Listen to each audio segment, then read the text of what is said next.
Audio Jungle.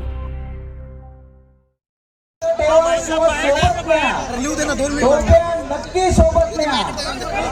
पाण्याच्या bottle सुद्धा रस्त्यावर टाकू नका.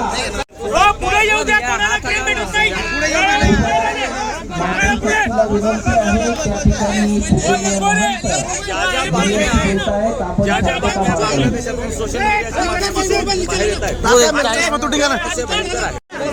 आणि जाळपोळ करणे, वसत आणणे, माणसांना आपले हिंदूंचे लोक मेल्यानंतर त्यांचा अंत्यसंस्कार सुद्धा हिंदूच्या पद्धतीने प्रकारचं दृश्य आहेत.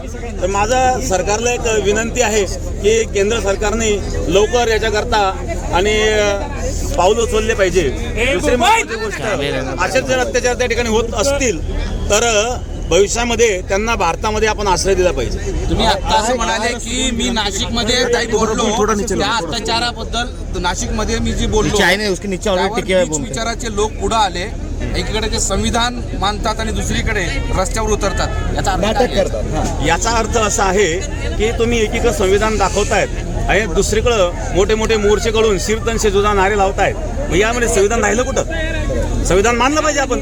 एकीकडे संविधान म्हणायचं, दुसरीकडे धिंगाणा घालायचा, जाळपोळ करायची, हे चुकीचं आहे. पण बांगलादेशच्या त्याच पंतप्रधानांना आधीच्या शेख हसीनांना भारतात आश्रय दिलेला आहे. आपण एकीकडे भारतात आश्रय दिला.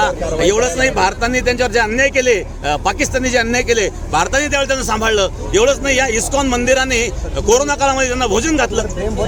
तुम्ही भारताने आश्रय द्यावा असं तुम्ही म्हणालेले आहे. तुम्हाला तुमची विनंती म्हणजे तुमची मागणी आहे की तिथल्या हिंदूंनी भारतात यायला पाहिजे. या ठिकाणी एक तर अन्याय थांबले पाहिजे. अन्याय जर थांबतच नसतील तर त्यांना भारतात आश्रय दिला पाहिजे. महाराज, तुम्ही एक उदाहरण दिलं कुत्र्याचा हाड लावल्याचं. हे उदाहरण फार मोठं आहे.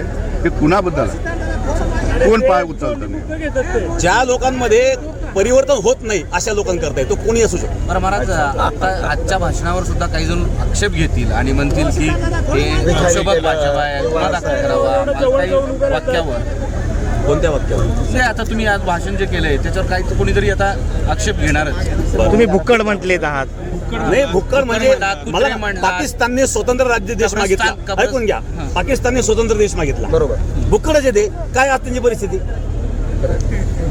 बांगलादेश भुक्कड आहे. भुक्कड नाही तर मी बांगलादेश आणि पाकिस्तानला म्हणतो कुत्रे सुद्धा आम्ही वापरला, कारण कुत्र्यामध्ये कुठल्या बदल होत नाही. अशा लोकांमध्ये जर बदल होत नसेल तो कोणत्या धर्माचा असेल, आम्ही धर्माबद्दल बोललेलो नाही, तो कोणत्या धर्माचा असेल, कुत्र्यासारखा जर बदल होत नसेल.